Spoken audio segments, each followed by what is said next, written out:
2024 কে বিদায় ও নতুন বছরকে স্বাগত জানাতে উচ্ছ্বাসে মাতোয়ারা কলকাতা মহানগরে। পার্ক স্ট্রিটে রয়েছেন আমাদের প্রতিনিধি সুপ্রকাশ চক্রবর্তী। তার কাছ থেকে জেনে নেব সেখানকার নিরাপত্তা ব্যবস্থা এবং সেখানে উপস্থিত মানুষের প্রতিক্রিয়া সম্পর্কে।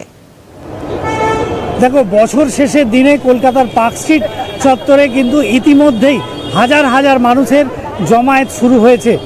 যেন প্রত্যেক বছরের মতো এবছরেও কিন্তু এই বছর শেষের দিনটা উপভোগ করতে এবং নতুন বছরকে স্বাগত জানাতে রাজ্যের বিভিন্ন জেলা থেকে হাজার হাজার মানুষ এই পার্ক স্ট্রিট চত্বরে আসে।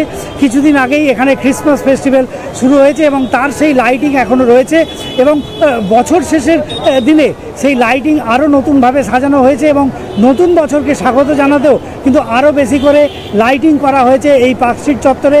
এবং দেখবে আমাদের ঠিক পিছনে অ্যালেন পার্ক, এই অ্যালেন পার্কের আশপাশে কিন্তু ইতিমধ্যে অনেক মানুষ ঘুরে বেড়াতে শুরু করেছেন। তারা এখানে নতুন বছরের বিভিন্ন যে জিনিস সেগুলো কিনছেন এবং কেউ কেউ মোবাইলে ছবি তুলে আজকের দিনটাকে স্মরণীয় করে রাখছেন।